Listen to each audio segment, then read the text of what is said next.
Well, welcome everybody. Yeah. This is a public training by the Paperless Agent.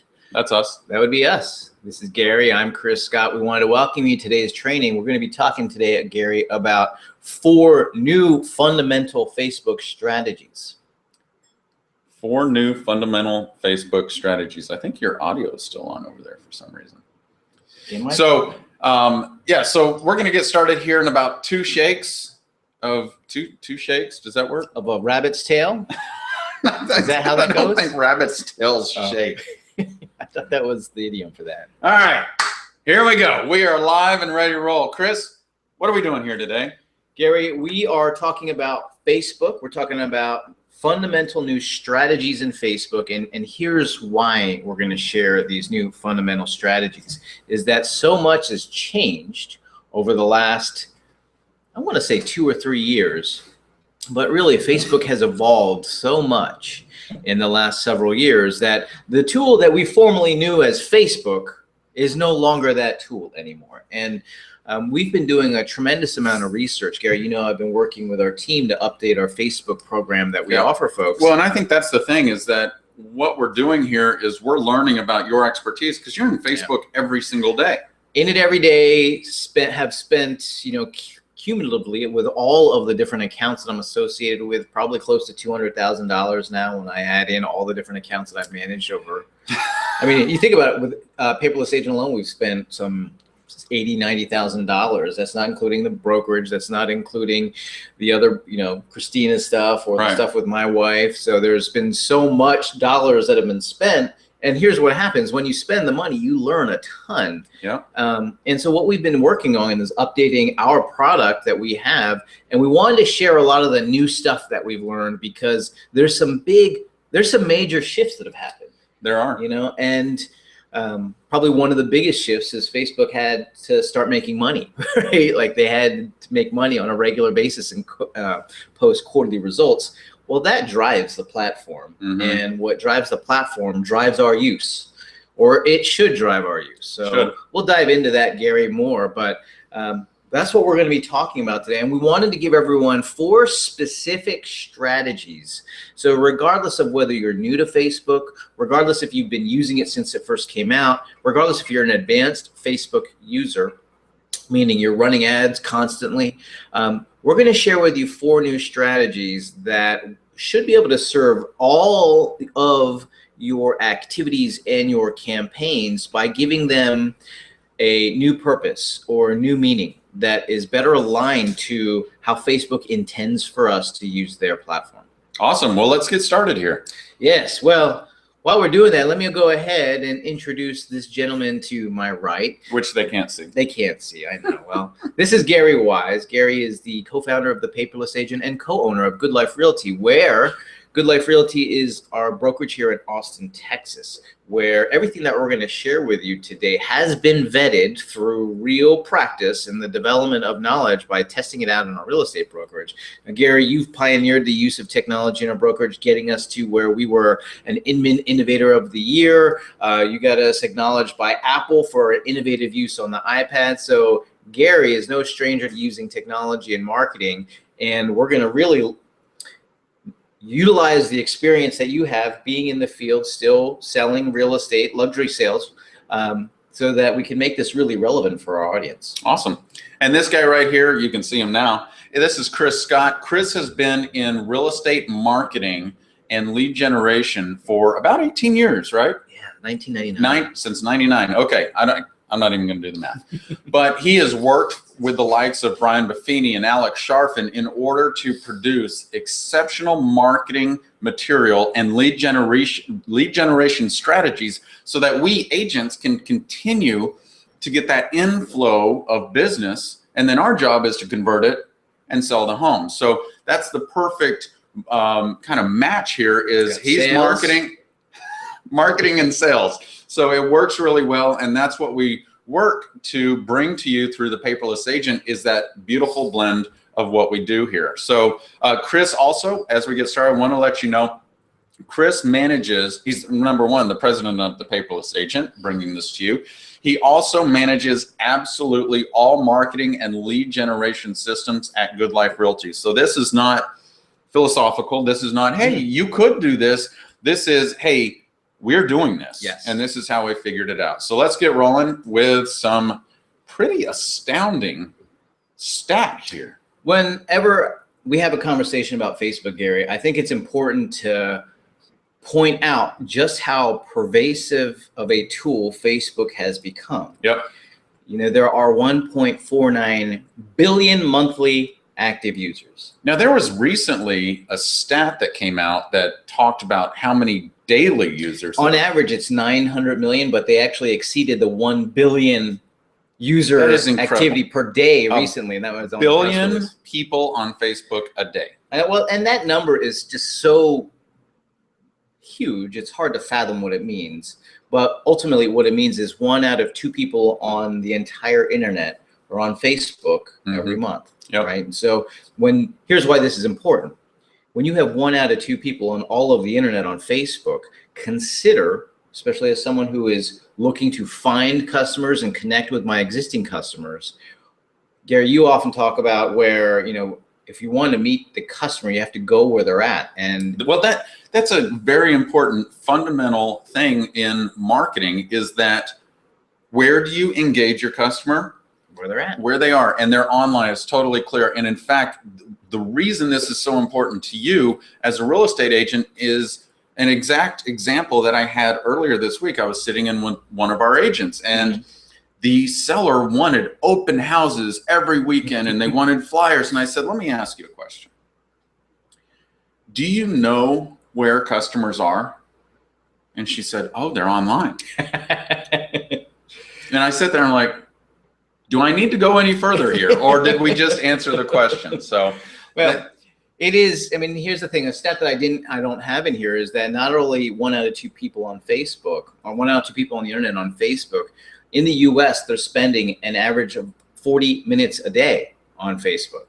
And so this combination of all of these people spending all of this time creates a unique opportunity for people who want to market and advertise on Facebook, because there's a tremendous amount of potential advertising time and opportunities just because of the people and the amount of time they spend.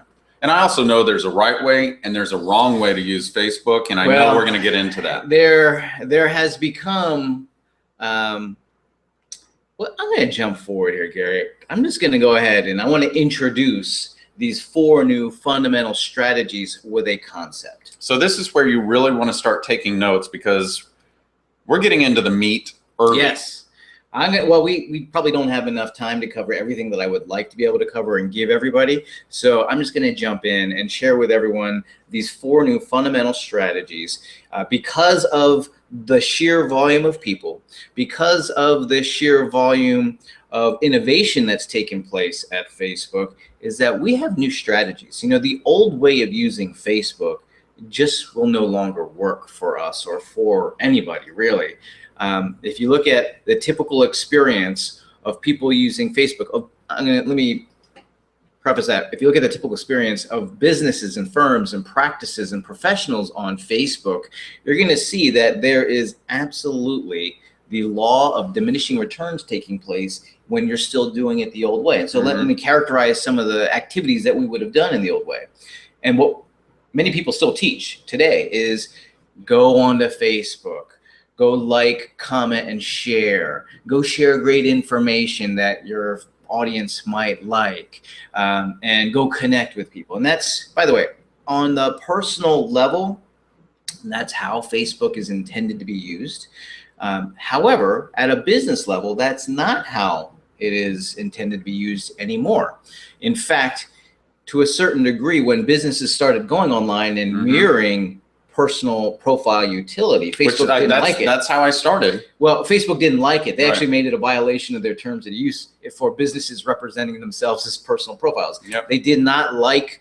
Well, it's misrepresentation. They didn't like the misrepresentation, right? Because so if you're doing that, if you're running your business off of your personal profile, that's a big no-no. Stop it. We have known people that Facebook has said, shut down the account. They've shut down their account, and it's really hard to get another one, because when you read through the terms of use, it says that if they shut down your account, you're not allowed to get another one. Oops. And then they're pretty smart. They know like IP addresses, so they know they can prevent. But here's why these fundamental strategies are so important, is that I mentioned that Facebook has evolved. Yep. Now, as a tool, it has evolved. Now, I want to emphasize the word here, tool. And what you see on the screen here, I chose this axe for a reason. You see, the axe is a tool to chop down a tree. And as a lumberjack, are you a lumberjack? I have a beard, so I gotta identify with. Where's your red plaid shirt? The lumber sexual sort of identity that we have when we have beards and stuff. Isn't that a term? Sure.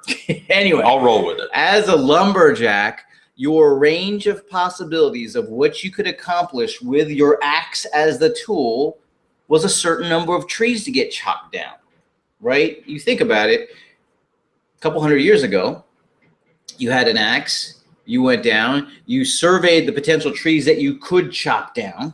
Right. And then you went and began the process of chopping them down. Then you probably needed some additional tools, like you needed some gloves so you didn't get blisters, right?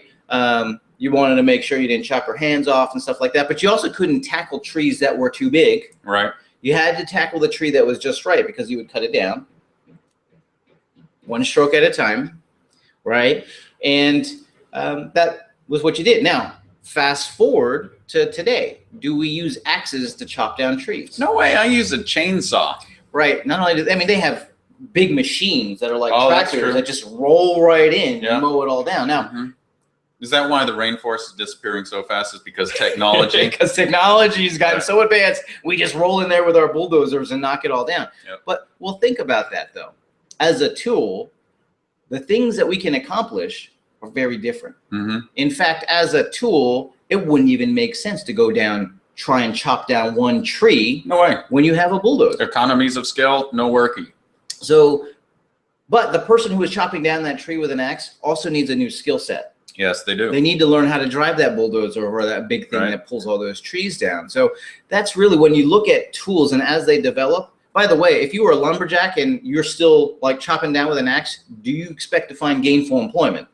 No, and in fact, everybody else is going to make the money. They're going to take your piece of the pie. Right. And that's exactly what's happened with Facebook. Facebook has gone from just being a means of connecting with people to being an advertising tool, to being a storytelling tool, to being a rich media delivery system through like video, right? And so Facebook as a tool set now has gotten so advanced that if we don't modify the strategies, we're still out there with the axe trying to chop down one thing at a time. And it's just, it doesn't work. The analogy just came to total fruition for me. I know I was going on a little bit of a little Nice. seemingly tangent with that one, but No, I put a lot of thought into that one. I tried several different other analogies and they just didn't work. That totally works for me. So let's go into these. So the first of these strategies is to build a brand with content designed to leave a remarkable impression on your Facebook page.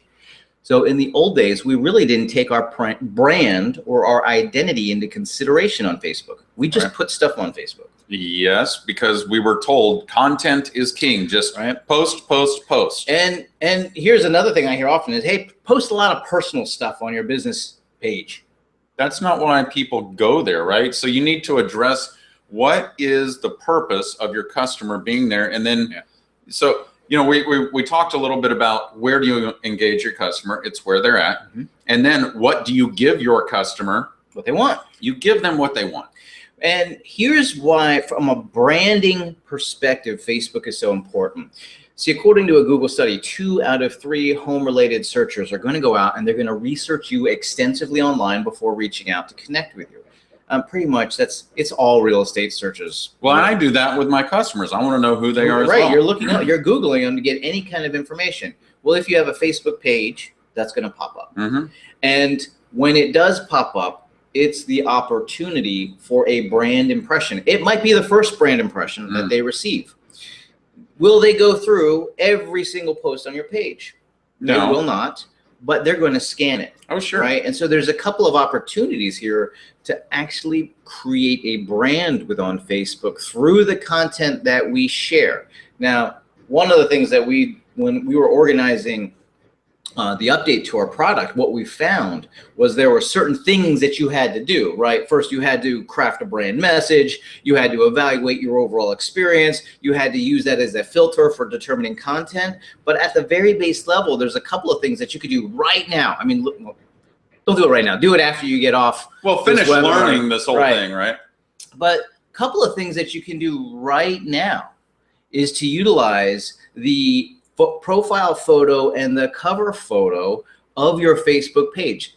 By design, these were created for the purpose of branding on a business page. Right. It's called first impression. And by the way, if the first impression is crappy, oh, that's not good. No, it's not. I can't tell you, Chris, how many business pages on Facebook I go to, and the cover photo is non-existent. It's just black. Or it's some pixelated, blurry photo. Right. And it ain't, or it might be completely irrelevant to the message and the brand that you're trying to convey. Well, if you're a real estate business, you're going to have a brand that's somehow connected to the real estate experience. I would hope so. I hope so, right?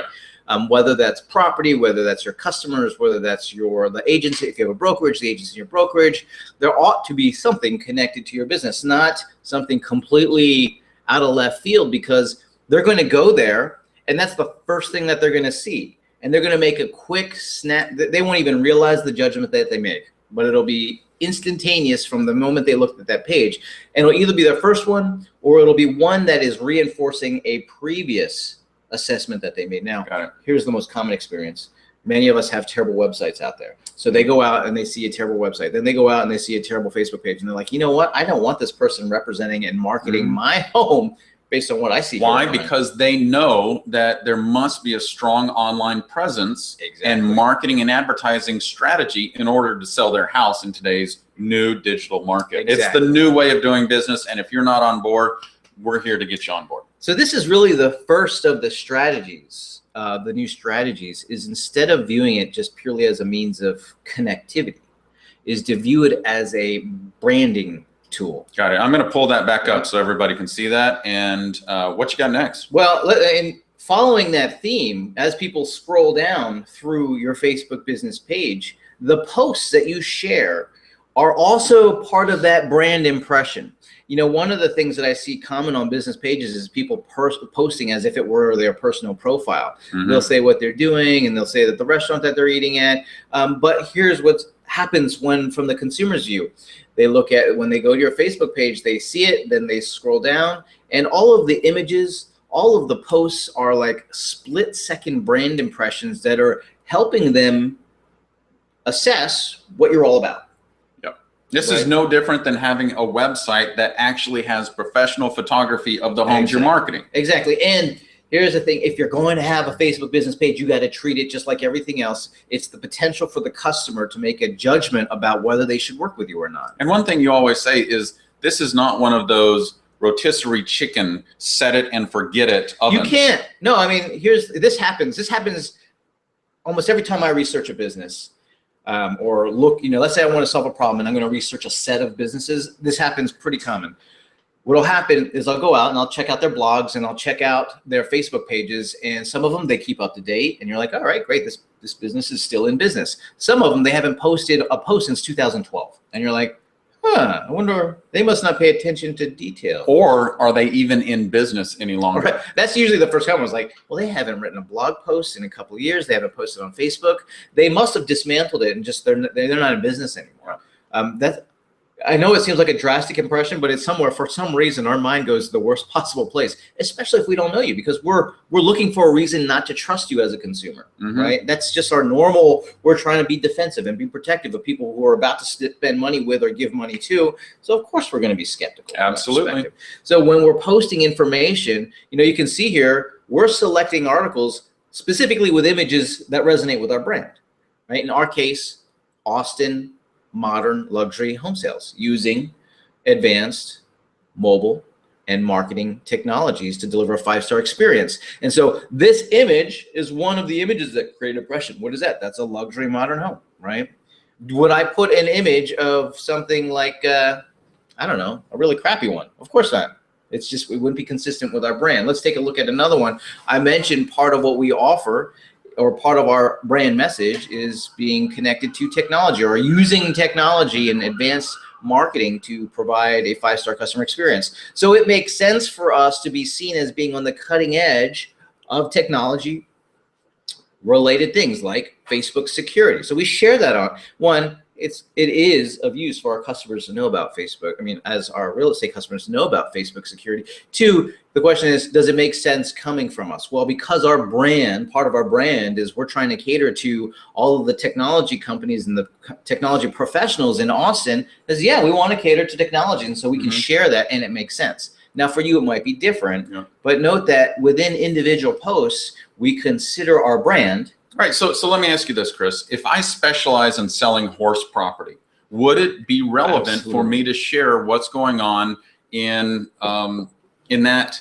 kind of environment with horses, with ranches, right? You're gonna. I mean, it would not be if you focused on ranches and properties, horses, and very rural areas. I mean, it makes sense for you to not only share that information, but really dive into the lifestyle of what that's like and share that information, because that is your brand message. It is your brand relevant, message, right? Absolutely. So each one of us have to craft that for ourselves and then start to share that on Facebook. But the most common error is we just overlook Facebook as a branding and impression tool altogether. And then a brand gets created as people research us online. Unfortunately, it's just not the one that we want. Right. So you have a brand, whether you want it or not, and it's all about taking control and creating the one that you want. Now, once you have a brand, you can start taking on, or once you understand using Facebook for the purpose of branding, you can go to the next strategy, which is really tied to that first one on branding. But we can start telling stories about people connected to our business using rich media such as video and photos. But the emphasis here is telling stories about people connected to our business. Now, why would that be important? Why would telling stories be important to people connected to our business?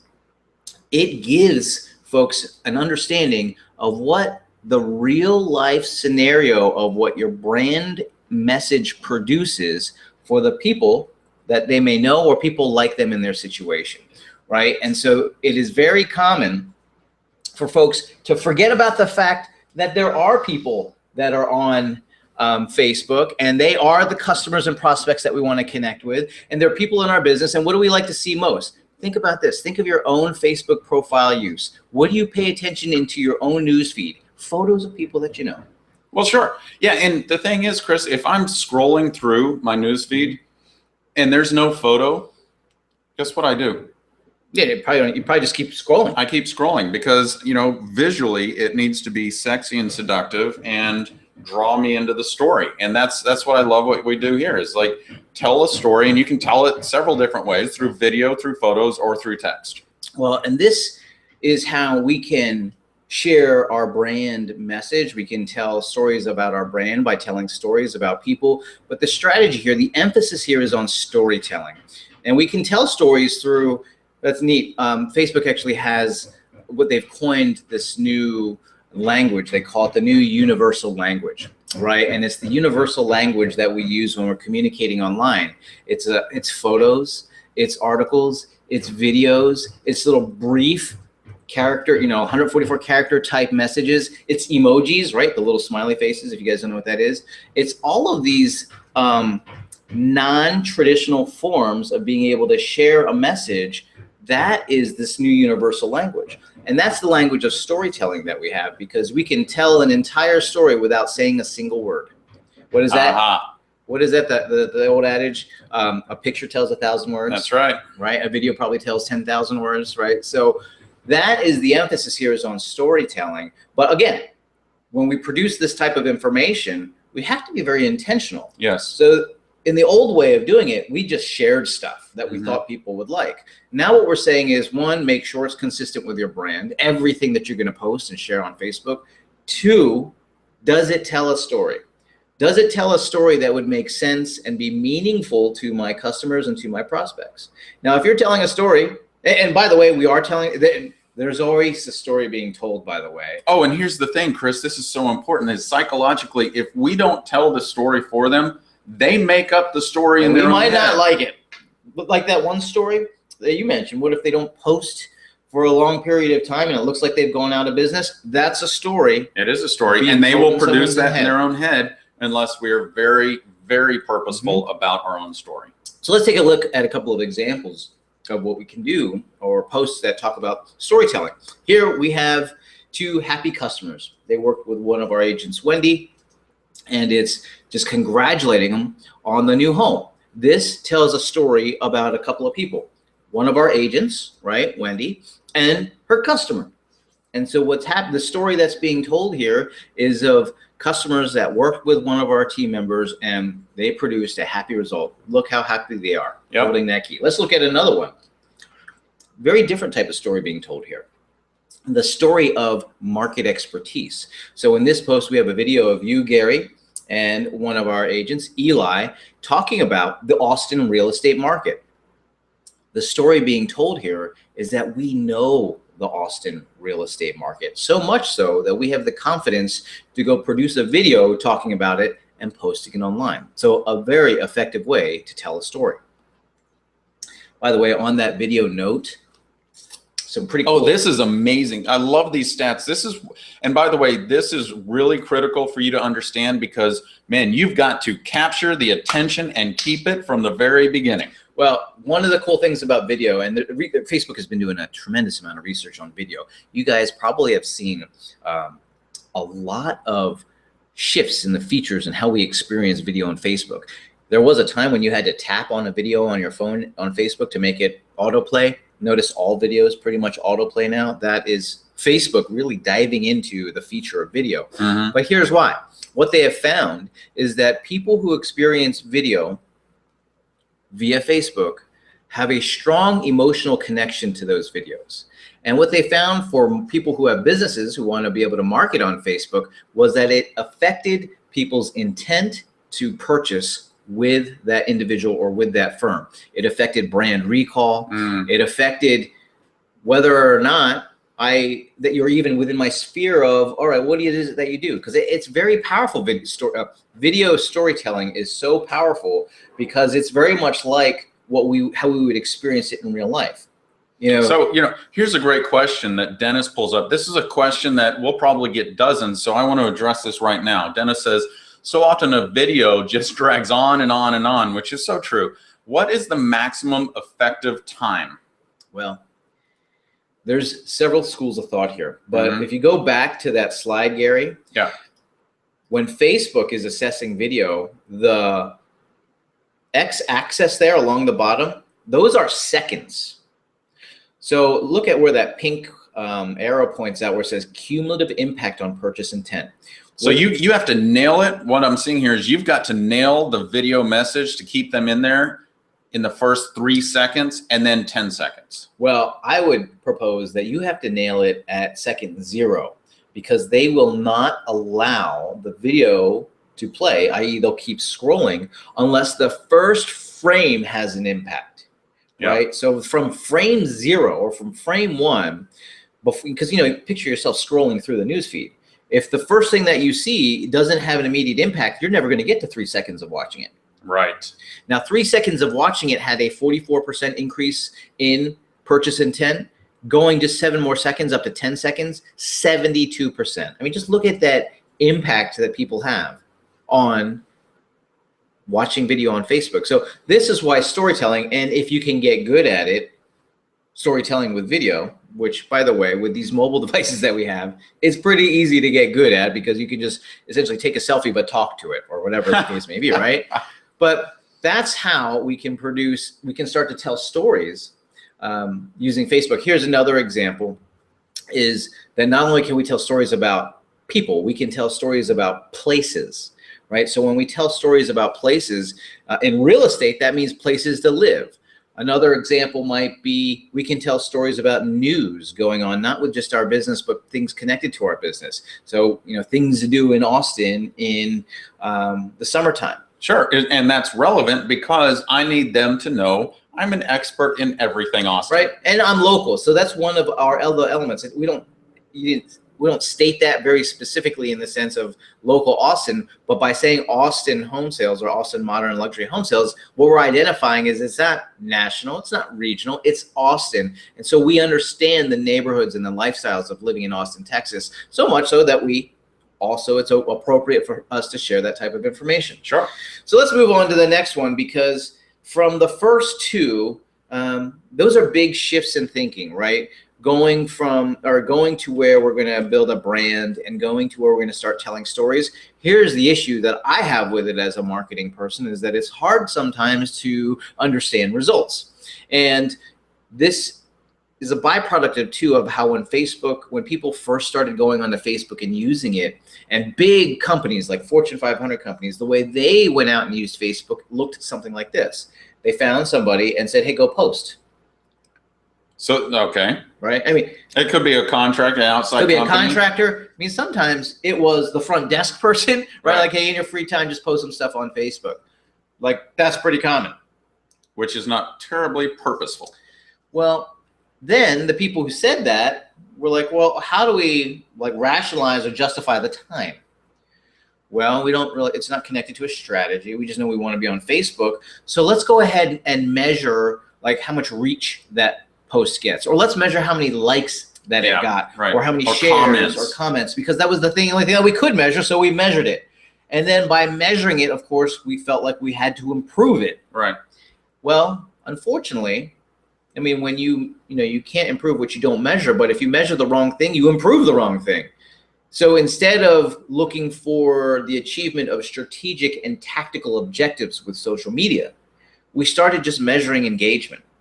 And that doesn't produce strategic and tactical results just by measuring engagement. So the next strategy that we have to do, and gosh, this is something that, Gary, you really press on, because you want to make sure we can measure marketing results. And what do I call it? Our ROI. What is my return on my investment for every dollar I spend on Facebook? And it's complicated, right? It's very complicated, and it's not as straightforward. But when you can tie it to strategic and tactical objectives, you understand, all right, I can't get it down to the penny, but I can see the lift. I can see the impact it's having on that objective. So that's money well spent. Got it.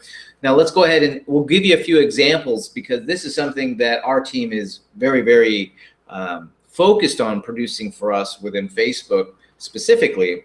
But I wanted to provide you guys with just a couple of examples of strategic and tactical objectives, some strategic objectives and how they can be achieved in Facebook. So one might be to grow our market share of listings in a specific farm area by 10% by the end of the year. Okay, so tactically, what I can do in Facebook is run just listed and just sold campaigns to meet a minimum number of people in that farm area. So here's what's fascinating, Chris, is this is a traditional farming strategy. It's that we are sending our message out through a completely different medium. Yes. Yeah. And by the way, right, so we were able to rationalize the tactical objective of doing a just listed campaign before there was Facebook. Sure. It always made sense. We understood why we should farm an area. What would I do? You would send out postcards. I'd send out postcards, and it cost a bloody fortune, and I couldn't track a single thing. But you knew it had an impact. Yes. Otherwise, you wouldn't have done it. That's right. Otherwise, you wouldn't have done it. So that was a perfect example of having a strategic objective of you wanting to really work a particular area of Austin, and then executing on a campaign. And what I love is this takes an old way of doing business, which, by the way, you may still be doing an old way, and transitioning that into the new digital age way of doing business. And man, I'll tell you what, Chris, I've loved seeing my ROI go up because my investment has gone down. Right. And so that's just one example. Another example is going to be, let's say we wanted to grow our sales volume by 15% by the end of the year. Well, one of the tactical objectives that we can set up within Facebook is to run a campaign to promote our What's My Home Worth tool, which is an online home estimate tool to generate 50 leads a week, right? That would be a tactical objective that would achieve the strategic objective of helping us grow our gross sales. Another one might be increase our average sales price. In that case, we can run specific campaigns targeting people in the price range of the homes that I want to be able to list and sell. This is huge. I don't know a single realtor that I've ever met across North America who does not want to increase their average sales price. And so what happens is when we can have these strategic objectives, Right. and then have within Facebook campaigns to support them, we get away from this, how many people are commenting on it, how many people are liking it, how many people are sharing it. You actually don't care. You won't even really care about that stuff. I don't. I rarely, if ever, look at how much activity our social media stuff produces. Because it's not relevant. It's not. The only time I pay attention to it is when I see somebody commenting, that are asking like buy questions. Then I'm all over. Well, of course, because that is somebody raising their hand saying, Right. hey, Chris, I want more information on what you're sharing. But I'm not measuring what was the organic reach or what was this. No, because I've got an advertising campaign that's specifically driving to a strategic objective. So I don't have to worry about that other stuff. So that's a big fundamental shift and one of the fundamental strategies, because it takes a little bit of effort, of course, to line that up. First, you got to define your strategic objective, and then you've got to correlate those, right? And I'll pull this back up real quick. If you don't have strategic objectives, that's easy for you to say, just copy ours. I mean, it doesn't matter. But if you have different strategic objectives, know what they are and create tactics around it. So let's go into the last fundamental strategy here for using Facebook, which is to use Facebook's advertising platform. I can't stress how important this is. So in the old days of using Facebook, Facebook shared information from businesses to consumers for free. And they really had to. I mean, I'm going to walk down memory lane here, but when Facebook first started building its audience, well, how do you build an audience? By charging it lots of money?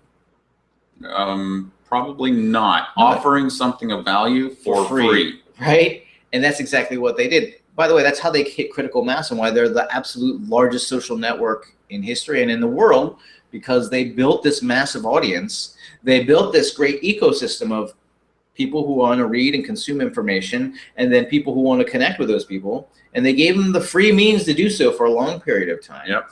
And then they said, wait a minute, we got to make some money here. Wait a minute, let's go ahead and add to the tool set. Let's make this really valuable for our advertisers. So even in the old days, one of the problems that we had as marketers and sales folks is that on Facebook, you could do stuff, you could do activities, you could do campaigns, but you could not have a direct correlation to result. It was really hard. It was really a loose association or a loose correlation between what my social media campaign was and the results that were produced.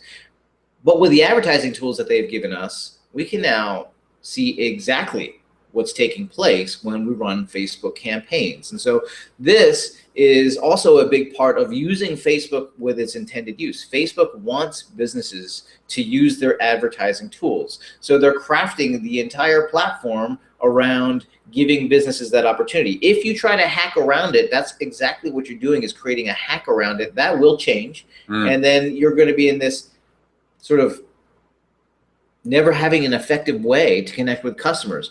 One of the other things I see people doing is saying, well, I'm just going to go use a different social network. All right, well, two problems with that.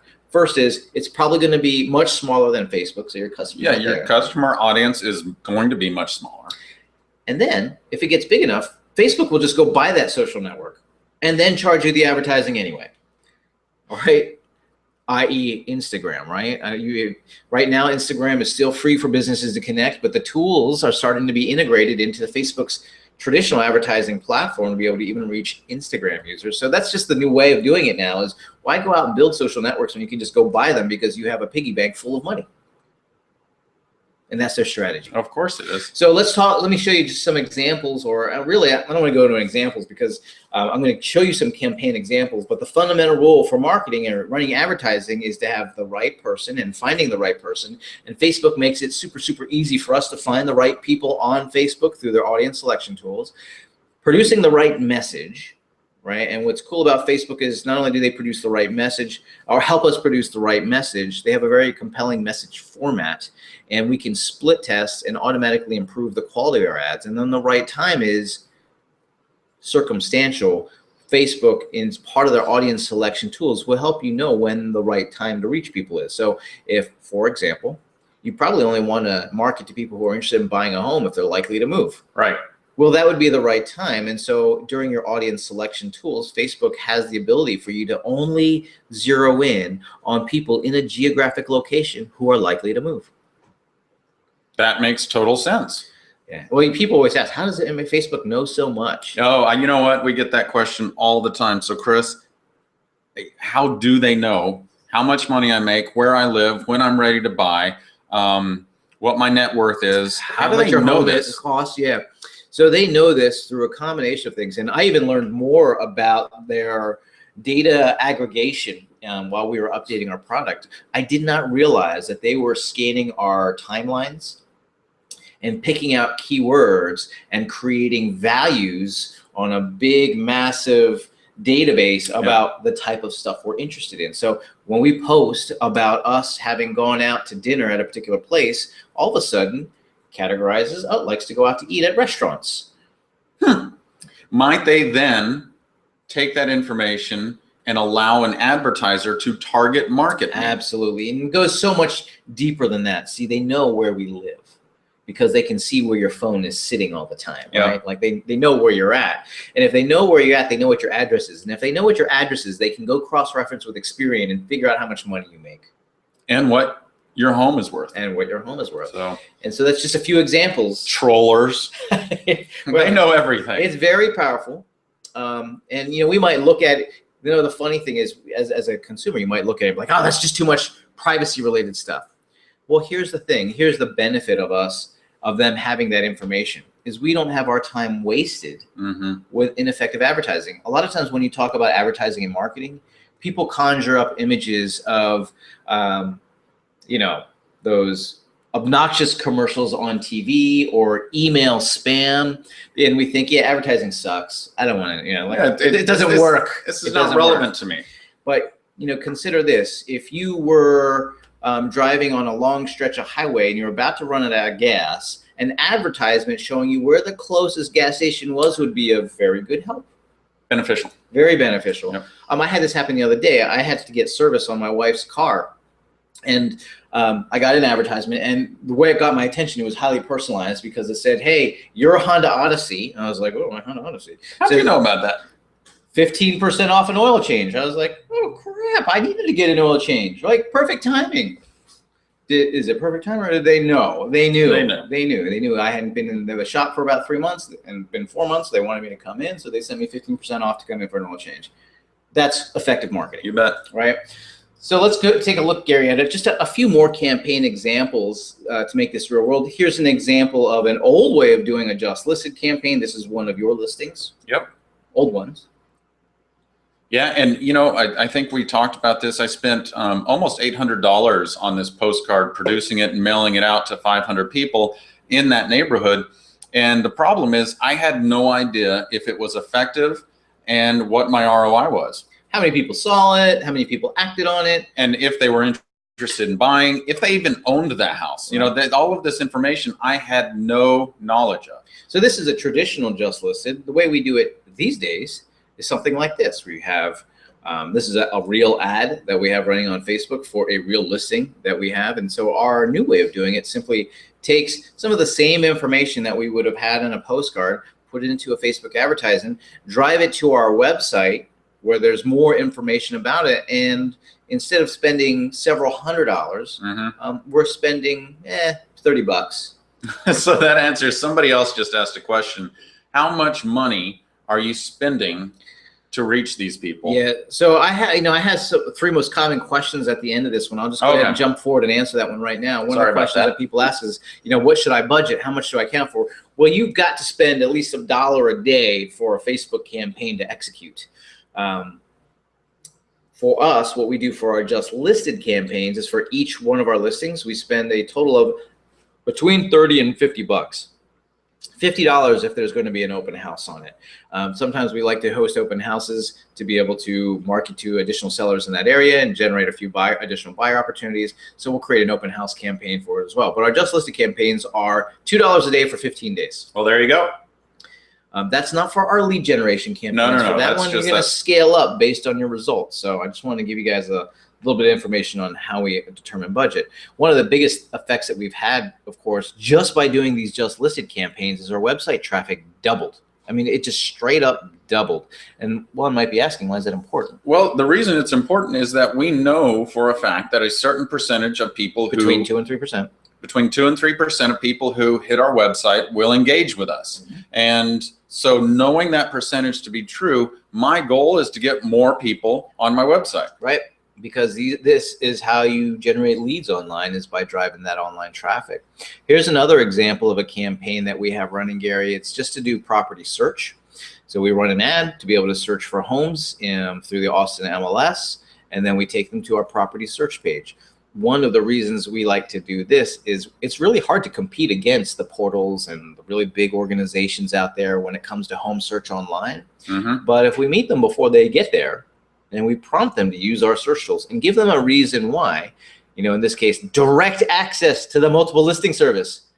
Do they all have that? Yes, but they just don't say that. Right. Right. So you're just drawing them in by offering them what we know that they want with a solution for that. Well, and what this particular advertisement, we talk about right message, it's appealing to buyers' concern that they're not getting all the information. Right. Right. That's why oftentimes they'll send us listings from other websites, and we're like, yeah, that property's not on the market. Well, they keep looking because they think that there's some hidden gem out there that we don't know about. Right. There's another one promoting home value. So we have a Facebook campaign that promotes home value, and it takes them to an online online tool to estimate that home's value. And again, so these are specifically lead generation campaigns. When we look to shift the strategic objective to generating leads, then these are tactical campaigns to generate leads. We'll hit up 3 questions. I already answered one of them, but another. Hold on. This is great. Roxanne said, which is better, boosting the post on your Facebook page or boosting your website? So here you go. A couple of things there, Roxanne. So it all depends. It's going to go back to this whole concept of strategic and tactical objectives. So I can't give you a blanket answer on which one is better. It depends on which one is better for a given circumstance, meaning which one is better for the strategic and tactical objectives I'm trying to produce. Now, if the strategic objective is just to share a particular message that I've put together, and by the way, you're going to have messages like this, right? You might shoot a video making an announcement about your upcoming client party, and you want everybody who's connected to you on Facebook to see that. Right. Well, in that case, upload the video and then just hit the boost post button to reach all your fans. I mean, it's easy, it's fast, it's simple, right? Now, if you're trying to do a just listed campaign, do not hit the boost post button. No, because it's not going to get to the people that I want it to get to. Yeah, you're not. The boost post button just has limited targeting and audience selection ability. Now in the future that might change someday, but the only time you're going to use the boost post feature is when you have a specific Facebook post that you've posted on your page and you want your fans to see it. That is the only time, just your fans. You're not trying to do targeting. You're just trying to get a message to the people who've already liked your page on Facebook. That's the only time I recommend using the boost post feature. Here's what it looks like. So let me show you. When doing this, the only time, like I said, is you're just going to target the people who like your page. When you start getting into people who like your page and their friends, or people who you choose through targeting, it just doesn't have the enough criteria for you to select the people who would really take advantage of and benefit from receiving this advertisement. So here's what happens. We select the wrong people, put the wrong message in front of them, and we get a terrible result. And then we decide that Facebook doesn't work for us. That's just the most common experience. We have a bad first experience because we've done it incorrectly, by the way. We've used it incorrectly, and then we make a judgment that it just doesn't work for me. Well, what I'll share with you is Facebook is a process. Just like all advertising and marketing and sales is a process. You can't just pick up the phone once, call one person, and then get a deal done. No, it doesn't work that way. It takes an investment. It's nurture. You've got to invest time and money into it. Right. And you're doing it in a very personal way, but you could not, it would not be possible for you just to like text somebody real quick and say, hey, let's sell your house. Not unless they have already engaged me and said, Gary, I'd like to talk to you about selling my house. I meet with them. There's this whole process. Right. Only then could I do that. And the first time you did it, or the first several times, or maybe for the first couple of years, you probably sort of stumbled your way through it until you've developed the expertise that you have now. Right. If you would have given up after the first couple, which is what a lot of people do in real estate, Facebook marketing, is they have a bad experience, like, it doesn't work. Well, also, Chris, as a realtor, I don't have the time, the energy, the expertise to go in there and try and refine this and test it and figure it out myself. That's why you do it. Well, that's where learning, I mean, here's the thing, just like in sales and the sales skills, you can jump ahead of everybody else by getting the right information, right? And so this is an example of getting the right information. Stop using it the old way, use it the new way. So that's what learning is all about. You're either going to pay for learning or you're going to pay for learning. You're going to pay it one way or another. Yeah. Just how much and how long. So let's take a look at the next most common question that comes up for people, which is, how do I build an audience of fans? This one is, I'll tell you what, I for a while there, I was convinced that maybe businesses should not go out and even pay for getting fans or spending a lot of energy. And then I've been looking at our rates of conversion on our fans, and I realized that this is still the way to go. And so people want to know, how do I get fans on my business page? Here's what I'm going to, I'll add to that. Here's why you should. First off, when people look at your business page, they're going to make an assessment about your business based on how many people like it. And you're not going to want to, you don't need to get to, 1,000 people overnight, but I would allocate a couple of bucks a day so that over the course of a year, you'll have that account that you desire. It's an investment, just like all lists, database, lists of clients, lists of customers. Those are all assets that we have. And Facebook fans are also an asset. You can go out, reach out to the people who are in your existing database and request that they like your page. And then you can even do what we do, which is to start running ads to people who are friends of the fans of the people who like our page, because they're going to see the social proof of that person liking our page and then say, oh, I could like their page too. And then you can even go out a step further and go and select people through targeting. I think I'll wrap up here with this last question on what kind of budget I should spend. I answered this for our Just Listed campaign, but I'd like to be able to answer this for our lead generation. And what we've experienced is that to get the website click or to get the website conversion is usually around $1 or $2. However, you have to get several people to see and go to the landing page. So like, for example, the What's My Home Worth probably takes around 7 to 10 people to hit that page before we get a lead. So you're looking at somewhere between $7 and $12 is what we spend, right? That's per lead. Now that's pretty good when you look at overall lead generation. Oh man, I look at some of these third-party portals and man, I'm spending $85 a lead. Yeah. And that's why we don't do that. And it's anymore, just an online lead. I mean, it can be kind of frustrating. So if you're going, and another thing that I always look at is, it's fine using other lead services to add to it, but it's dangerous to build your house of lead generation on leased land. You definitely want to be able to have that part of what your business thrives off of, connecting with your customers, building out your customer base, building out your network, and then starting to use additional services like Facebook, like your website, to attract business. Cool. All right, Chris. So I know this, I'm getting a lot of questions like this. Sean said, thanks, awesome presentation. Keep the questions coming because we're about to hop into that. Kelly said, I'm convinced. Tell me about what's going on here. But before we do that, Chris, what is the number, like if you could say, look, I know this is like drinking from a fire hose. What do I do next? What do you do next? You need to have a Facebook business page. Okay. That's step one. Right? If you don't have a Facebook business page, you can't run these campaigns that I've talked about. Okay. If you want your ads to show up in the news feed, which are the most effective storytelling ads, is ones that show up in the news feeds, you got to have a Facebook business page. Whether or not you choose to really utilize it every day, that's stuff that we talk about in our program, but you got to have it at a minimum just so you can access the advertising features. And then the other thing is, if you do have a Facebook business page, you got to have some good information on there. Now, I don't mean posting on there every day, but like at least once a week, put something up there.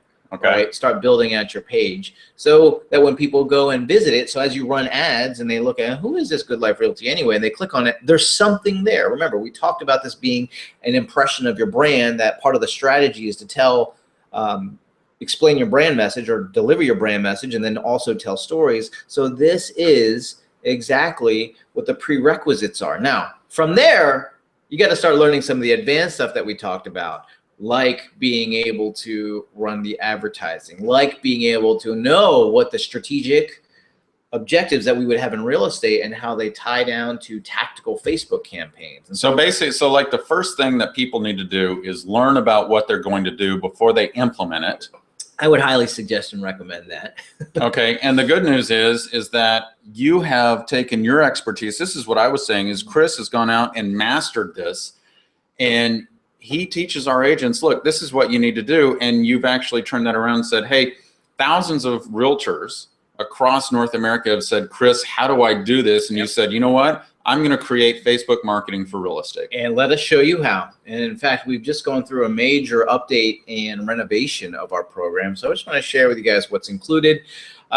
We have 6 different modules that this Facebook Marketing for Real Estate program includes. There's Facebook Marketing Strategies. This is where we really zero in on each one of those 4 strategies that I explained to you, but getting into a much more granular level. You know, what I shared with you guys, with everybody, was hopefully some tactical how-tos, but if you want to make this an aspect, like a cornerstone aspect of your business, to where you can rely on it to generate business, where you can rely on it to produce these results that we were talking about, you have to have a better understanding of the strategies. So we've got module 1, which is the Facebook marketing strategies, and these are all written out. This is content that I've written. So basically, if they don't want to have to go recreate their own strategies, you're going to give it to them. And then the next piece, of course, is setting up your Facebook business page. Now, where we take this a step further, of course, is we talk about a Facebook business page being part of a tool to build a brand.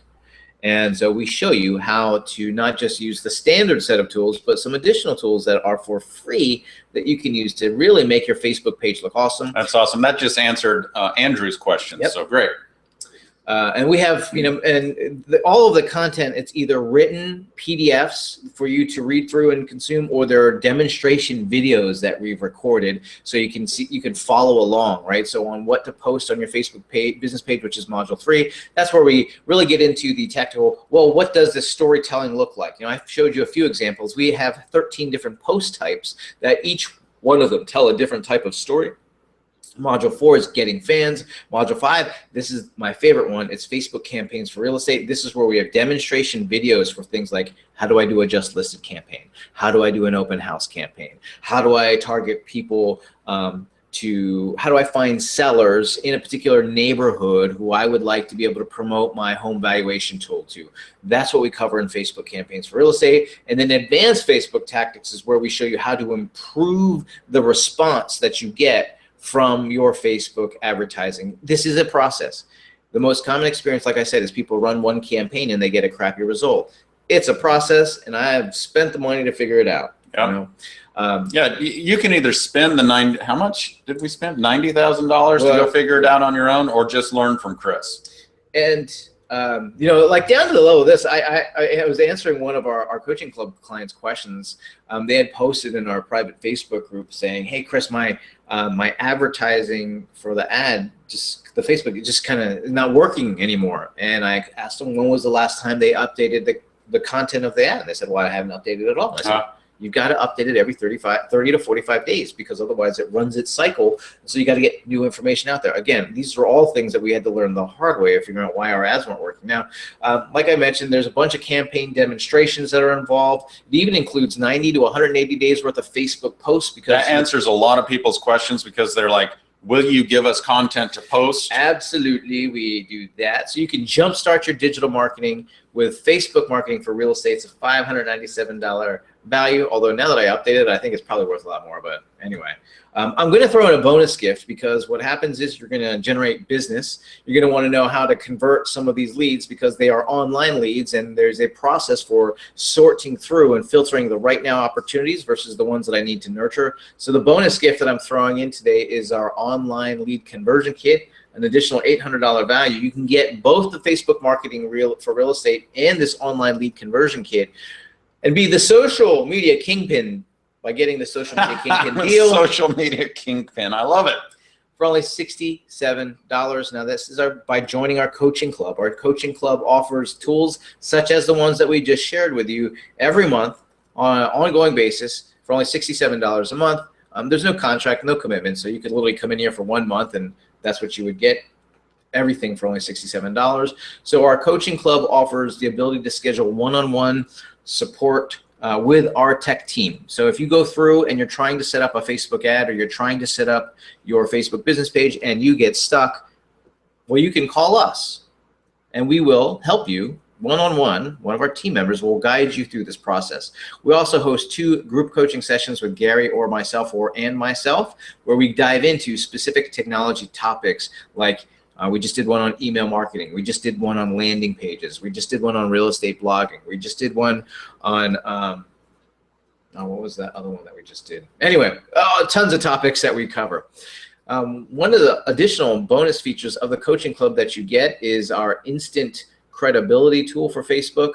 What this tool does is it will automatically post and backdate 30 days of content on your Facebook business page. This is great if anybody's neglected their Facebook page and you want to have an instant credibility that you've been in business, and this tool provides that.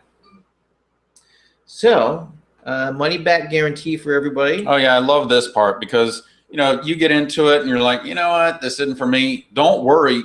We wanted to make this so enticing to where there's no reason not to join. Yeah. So you get a 30-day money-back guarantee, no worries. And there's no contract or commitment when you join our coaching club. This deal ends on Monday. We'll say Thursday. This deal ends on Monday, but I got something special for anybody who decides that they would like to sign up today, i.e. sign up today just for this. This is our digital property marketing plan template. And we talk a lot about being able to get in front of sellers and explain to them your competitive advantage in the marketplace, right? So Gary, so many agents do business the old way, or they sell and market listings the old way, the old 3 Ps, right? Right. What is that? Well, the old 3 Ps of marketing and selling a house is you put a sign in the yard, you put the home in the MLS, and you pray that the home sells. Well, those are old 3 Ps. That's the old way of doing business. And unfortunately, most people are still doing it that way. Yeah. Now we do it the new way of doing business, where we talk about what is the product, what is the pricing strategy, and most importantly, how do we promote this? And what I love, Chris, is you are giving everybody a full 8-week marketing plan. You don't have to go recreate it yourself. He's given it to you, and you can go implement it, and you can use it to market your services to everybody. What this digital property marketing plan does, it's property specific, right? And what you're doing is you can use this as a means to explain to people what you will do differently. So you list out everything that you're going to do, and we like to emphasize all the online marketing activity that we're going to do for that seller, because that's where the customers are at. So you get a template, and we have it here for 8 weeks of things that we suggest that you do, things that we do. You can modify it because it is a template. You can modify it based on your actual activities. But this way, when you, by the way, one of the cool things about using Facebook is now all of a sudden you can go out to your home sellers and start making new promises, right? Prospective home sellers, or the home sellers that you have, you can now start making new set of promises of how you're going to market and sell their home, because that's the #1 thing that home sellers want, is for us to market and sell their home. Well, of course, absolutely. Right? So you're getting our Facebook marketing for real estate, our online lead conversion kit, and if you sign up today, our digital property marketing plan template, all for only $67 a month. So that's $1,800 worth of goodies. So what I just did is, over in your chat section down at the bottom, it says join coaching club today. If you click on that link, it's going to take you to that page. Please do not go to thepaperlessagent.com and attempt to find this deal, because it does not exist there. This is exclusive for you because you're on this webinar. So go click on join coaching club today, and we'll get to your questions here. Cool. Awesome, Chris. So just listen as we go through this. Go join today, listen, and do continue this to for learn. Remember that digital property marketing plan template, which is the reason to sign up. You'll download this and you can keep it. And by the way, if you're unhappy with this stuff, you downloaded it, just cancel your subscription with us. You can keep the stuff that you've downloaded. All right. Melissa says, question with regards to personal versus business pages. I manage my boss's business page. She uses the same profile photo, her headshot, on her business page and her personal profile. Should she change one? This is a good question because Christina has a business page and she has a personal profile page. She uses different photos for each. She uses a photo that makes her look really, really professional on her business page, but she uses a more fun, relaxed photo on her personal page. Right. What are your thoughts around that? Well, the principle you want to go back on, or the strategy you want to go back on, is the Facebook page as a branding tool. Okay. The first step is to define and craft that brand message. What is the brand? Now, in some cases, that might be an individual. Like, it's the personality, it's that individual that is the brand, right? You would see that Oprah. Yeah. Oprah is a brand, right? Yes, and it so is. it would make sense on an Oprah Facebook page, for example, on her business page, to have a picture of Oprah on there. So it really depends on the actual brand that you have, or the one that you want to communicate with customers. Cool. I got you. All right. So next question here. Let me find another one. There are a lot, by the way, so stick around. We've got some awesome questions. Lily says, can your Facebook posts be substituted for a blog? Can your Facebook posts be substituted for a blog? Well, here's what I would suggest that you do. This is a very effective strategy. So let's take a look at a blog. Okay.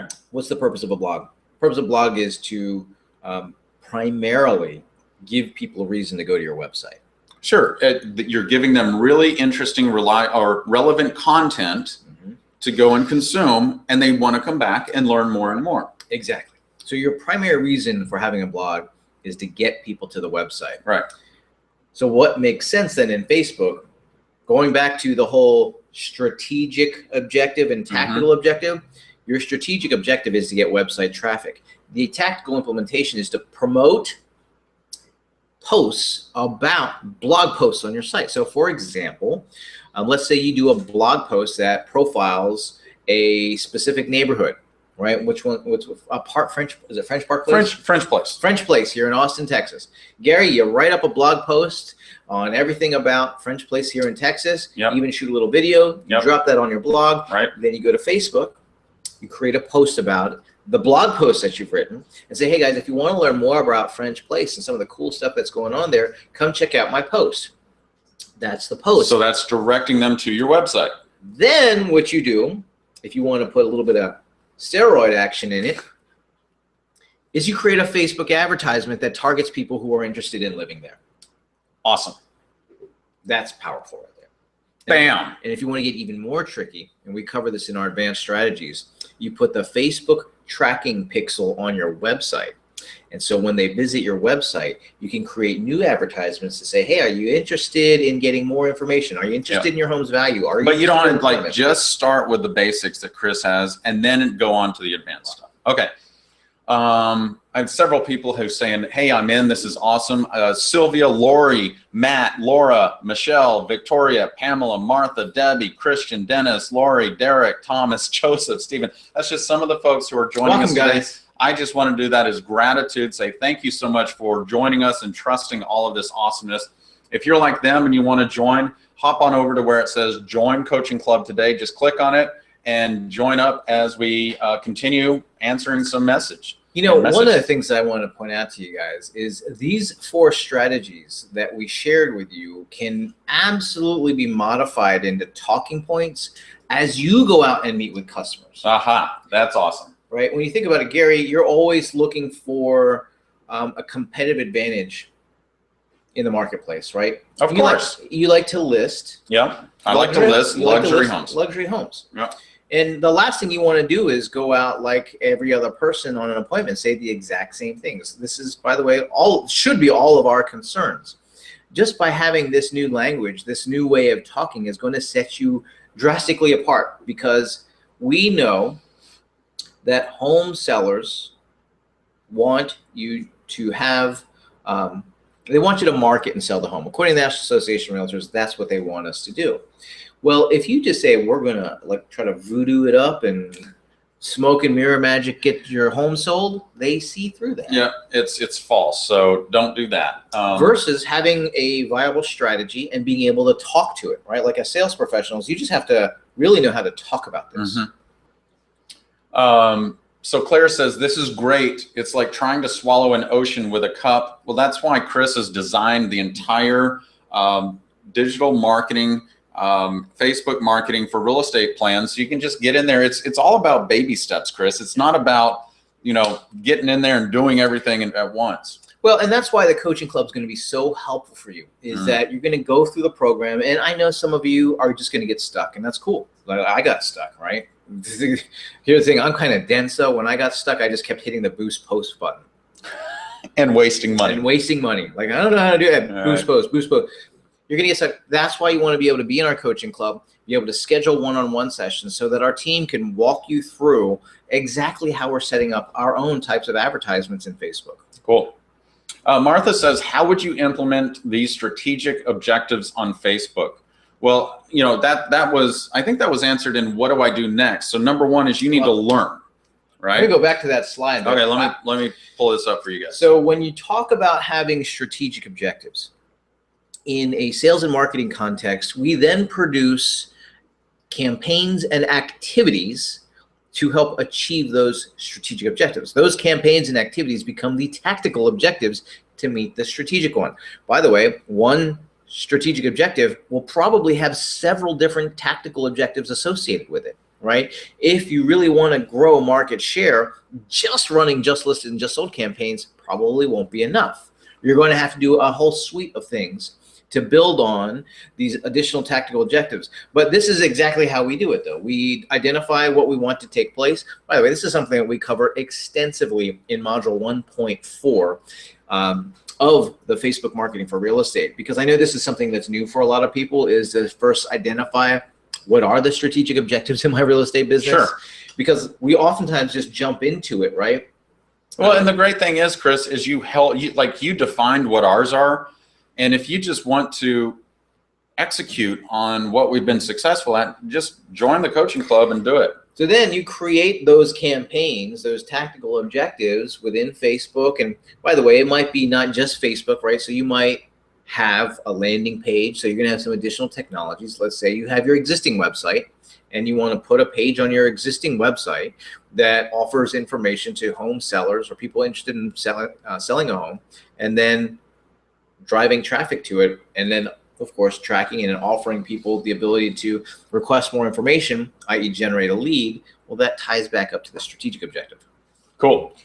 Jordan just said, just purchase. You guys are great. This is fantastic information. And I do want to give a shout out. Somebody said, hey, what about me? Edith, Summer, Robert, Joanna, Alyssa, Jordan, Ileana, Mariana, Cindy, Victoria, Suzanne, Patricia. I can't get through everybody who is joining today, but you are joining a really powerful group. And Chris, I don't know why I have to remind you about this every single time. What is that? The private Facebook group. Oh yeah, I know. I don't know why. So why don't you pull that up? I'm in here all the time. So you pull that up, and I'm going to answer a question real quick. Susie says, I'm in the process of getting a real estate license. Would this program be appropriate to me? Here's what I say, Susie. It's like learning something right the first time without, instead of having to go learn from somebody who is doing business the old way. What this does is this allows you to kickstart your business the right way. All right, Chris, talk about the private Facebook group. Let me add on to what Gary just said. Okay. If you are a new agent particularly, it is, I will say, if you expect to last in this business, you need to have a competitive advantage, and you need to get one fast. And yeah, just sheer hard work and good ethic and blood and guts is not going to be enough. No, force doesn't work anymore. It used to work. Remember when I got into real estate, they gave me 3 resources. They gave me a desk, a phone, and a phone book. awesome technologies back in that was day. my training, and they said go get it. That was their offer of value to me. And so how did I build my business? Sheer will, time, and force. Right.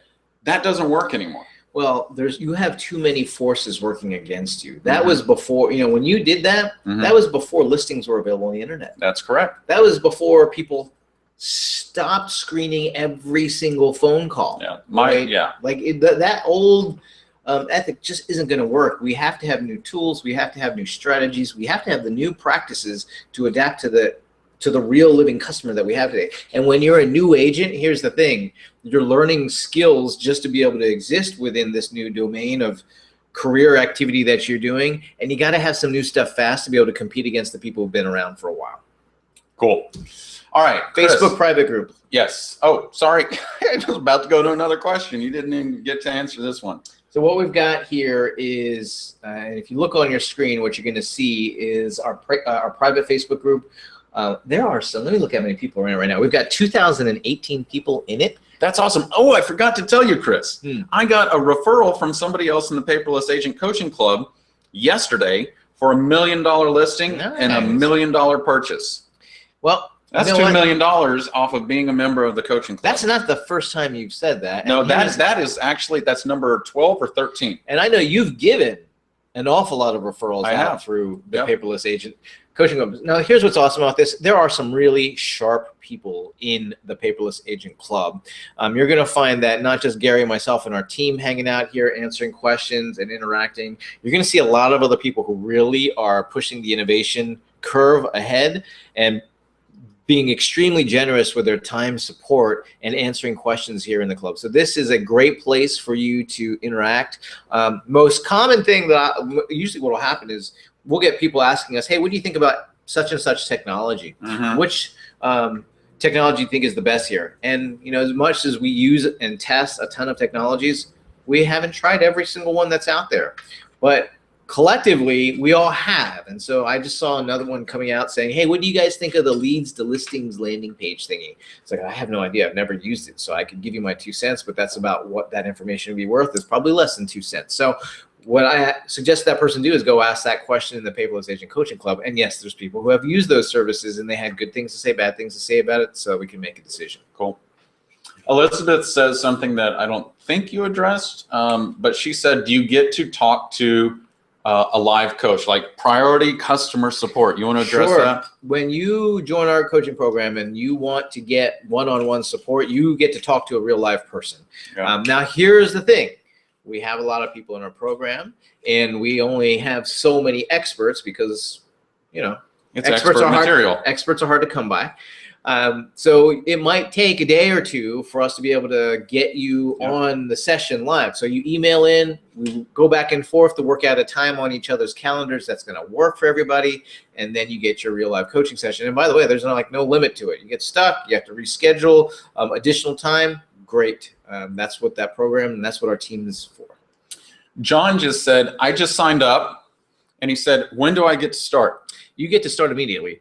You should get everything that you need to access the program right away in your email inbox. And what happens if it doesn't show up? It's probably in your spam folder, so just go check your spam folder. You'll get 2 emails from us. One email is going to have access information to the coaching club online, the membership site, which also has the Facebook marketing for real estate in it. And then you'll get a second email with the online marketing, the online conversion kit to be able to download the specific resources to help you put in place a process of conversion for your online leads. Cool. Kim says, I am a basic Facebook user. Will this be over my head? And I think that's like, you know what? You know that movie, What About Bob? It's baby steps. Well, so you know what I'm going to do, Gary? I'm just going to go ahead. I'm going to pull it up for everybody. How's that? You're going to pull it. So Chris is going to show you the the coaching club and everything you get. Hey, let me show you the Facebook marketing real estate stuff too. So you guys. So as he's doing this, you can watch this. If you're ready to join, hop on over to the chat section where down at the bottom, and I think it is where it says join coaching club today. Just click on that link. You must click on that link, and you have to do it today to get all of the goodies that Chris is offering. So switching over to the slides. So when you log into the membership site, you'll see here's on the top navigation, when you buy this will show up in your navigation. and you'll see here Facebook marketing module 1 strategies. You just click on that. And the first module is all, these are PDFs that we produce that outline and give you the details. What I found was that this is a faster and easier way for you to consume this type of information. So we have PDFs outlining each one of the strategies. There's 5 total that cover each one in detail, the 4 strategies that we talked about today. Then you're going to want to start going through and producing the stuff that we've talked about. So then there is instructional videos for you to follow along and create your business page, create the branding for your page, do all the things that we talk about doing, and you just have the video instruction to do so. And so you see that there's a total of 6 plus the tools, all these modules so that you can go through and follow along. What's really helpful with this is that as you're following along, you can pull up Facebook and pull up the Facebook advertising tool and just have the video running and have it follow along so that you can produce this. So a very, very easy way to learn because you get to practice as you're learning it. Cool. All right. Andy says something. This is really funny that Andy's bringing this up. Oh, by the way, can you pull up that page? Somebody just said, what all do I get? So he's going to pull that up in just a second. I think from the presentation. So Andy says, any plan on implementing Periscope to your existing program? We're researching it. Very interested in giving you guys some behind the scenes information on what actually happens around here. So working on that right now.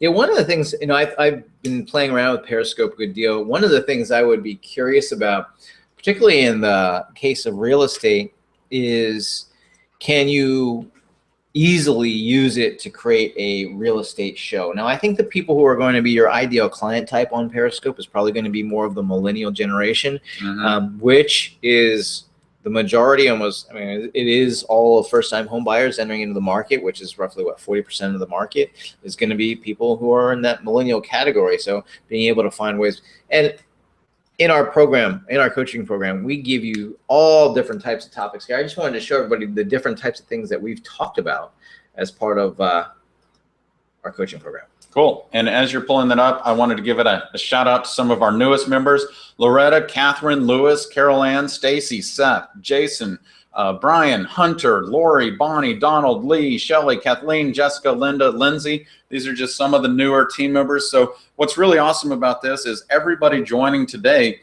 you're just building your network of referral system, of knowledge base, of brain trust. So I mean, you want to talk about launching your real estate business for 2016, just get started today. Well, and this is one of the great things about the coaching program is that we offer so much more than just what the surface level stuff that we've talked about.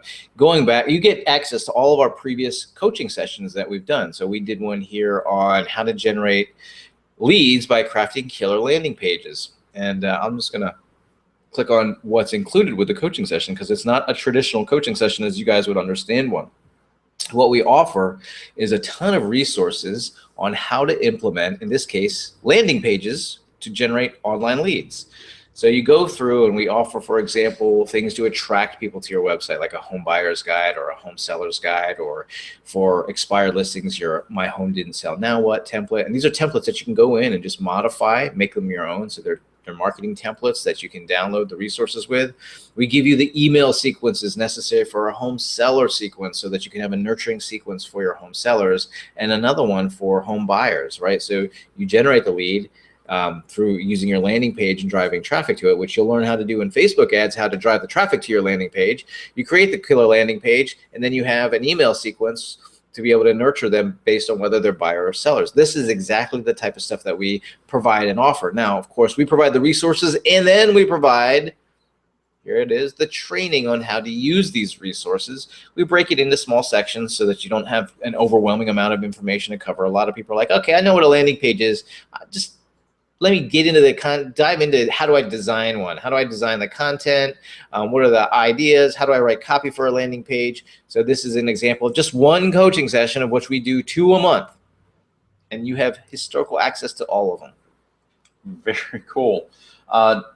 Roxanne says, I'm in. Why reinvent the wheel? You have done all the work for me.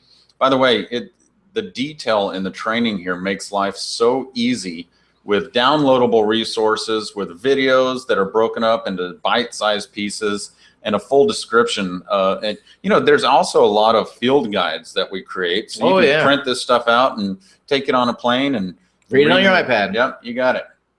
We got one here on the screen here about real estate blogging that we did, 40 topics for real estate blogs. We even, a lot of people were wondering on this particular session was how do I outsource the creation of a blog or the writing of a blog? Because it's just overwhelming to have to produce this. We even have an outsourcing guide so that you don't have to worry about writing stuff for your blog. Cool. Because that's what we do, by the way, is we outsource it. Derek says, I'm so excited about this because I was just today going to bite the bullet and send out 400 plus postcards to my neighborhood, letting them know I'm here. Ooh. Now I can save some of that money, a lot of that money, really. Well, I would spend the same $400, but just get a lot more impact personally. Yep, you got it. Okay, so that's how you join. That's everything you get. If you're like, that's it, I'm in, I see what it's like, hop on over to the chat section where it says Join Coaching Club today. Just click on that button and you can join today. By the way, what is it that they get if they join today? It's that digital property marketing plan. Let me show you guys what that is. I know let me show you exactly what that is. Okay, as you pull that up, oh, somebody said, I work in an area of only baby boomer buyers. Can this work for me as many do not use the internet? Do not believe that misconception. That's a huge false assumption that you've taken on there, saying that baby boomers don't use the internet. In fact, baby boomers are the ones who are consuming probably more information than anybody else because they've got kids with kids. Yes, and that's so funny. My mom's on Facebook, and she knows that is the best way to see what's going on with the kids and the grandkids. So she's on there all the time. So you know what happens for me? What happens for me is I'll get a text from my dad and say, hey, I saw you guys went to the lake. How come you didn't invite us? Uh-oh. Like, Dad, you're 3,000 miles away. Well, so I would appreciate the invite. Oh, jeez.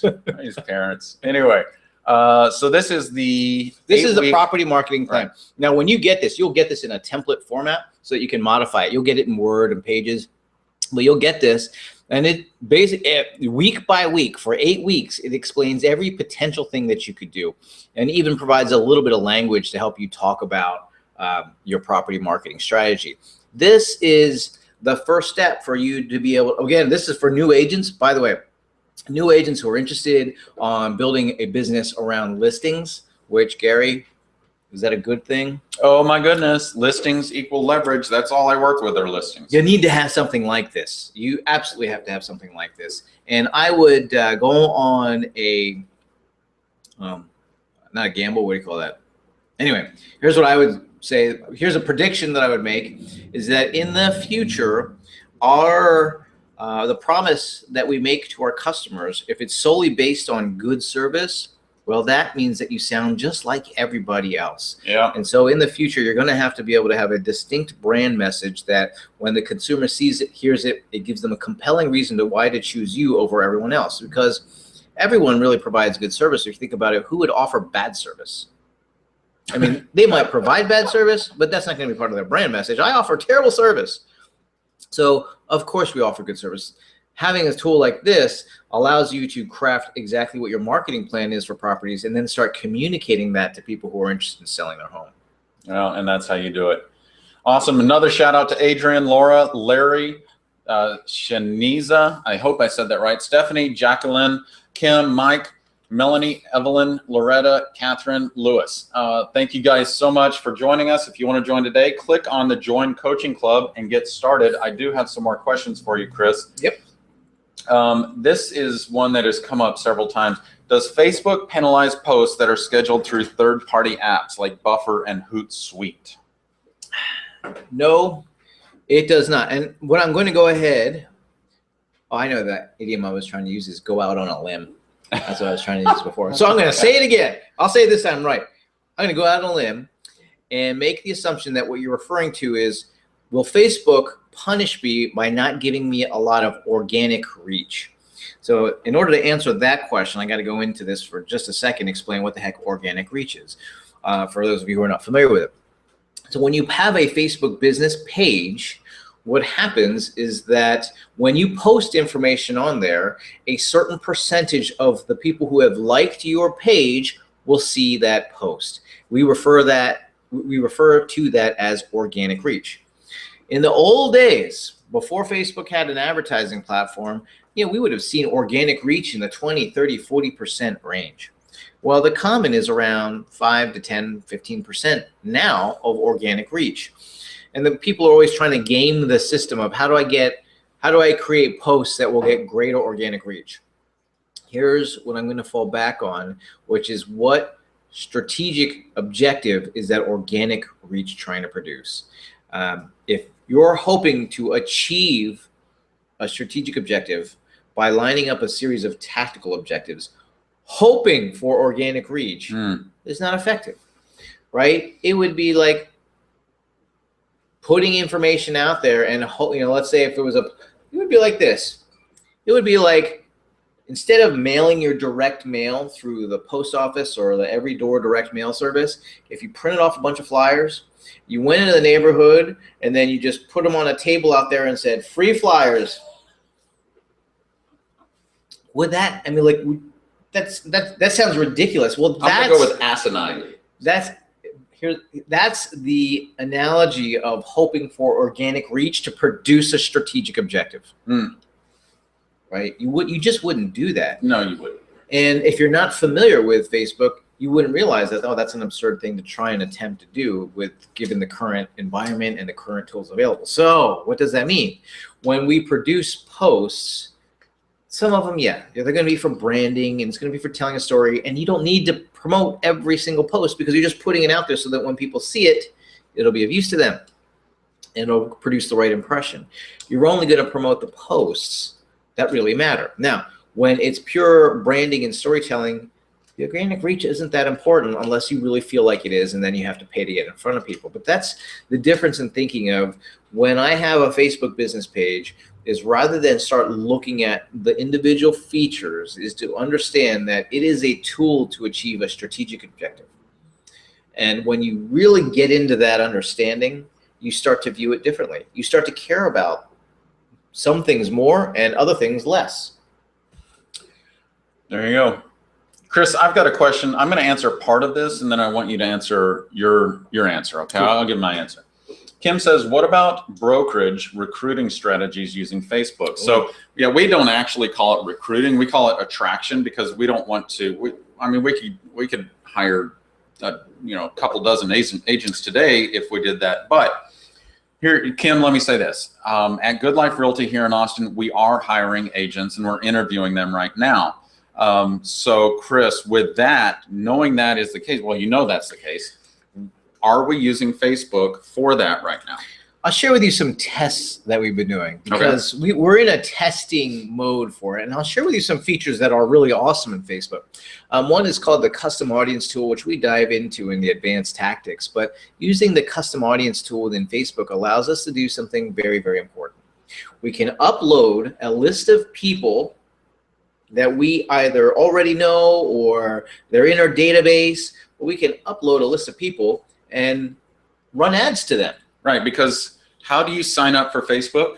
With an email address. And if we know what their email address is, we can really target market that specific individual. Not only can we do that, we can create what's referred to as a lookalike audience. It's people who look like that individual or that group of people. So if you have a list of your customers and you upload it, Facebook will reproduce a new audience for you to be able to run ads to. Now, here's where we've been testing it as it relates to our attraction of new agents, is that we do have messages that we want to be able to share with people in our market. We know that email is only going to get to a certain number of people, and we want to produce the brand impression of Good Life Realty of being a certain type of brokerage.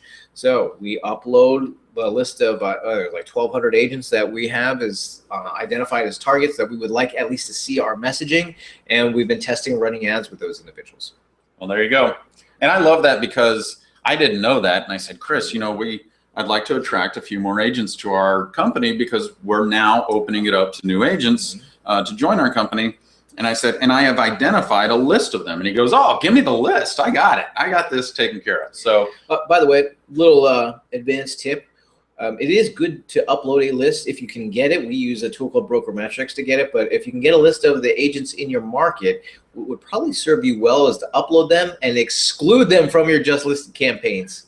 Yes, because they don't need to see. They don't need to see it. You're just going to spend money getting it from them. Yeah. Okay.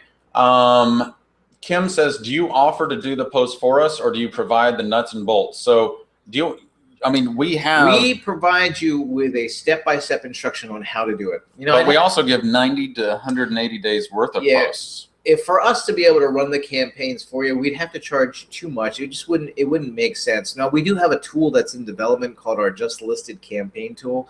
It's not ready for prime time, and when it does become available, it'll be a feature of our coaching club. But to be honest with you, it's so easy to go through and create ads. And here's what I want you to understand is that, like everything in business, real estate, doesn't matter what business it is, like everything in business, and this is just a process in life, is that you can't expect to set things up and just let it go, right? You can't plant a seed and then not water it. Right. You can't plant a seed and not fertilize it. Can't plant a seed and not give it sunlight. Like, you have to do something, or at least create the environment in which those things will take place, right? So you're either going to do something, or you'll create the environment, i.e. have other people do it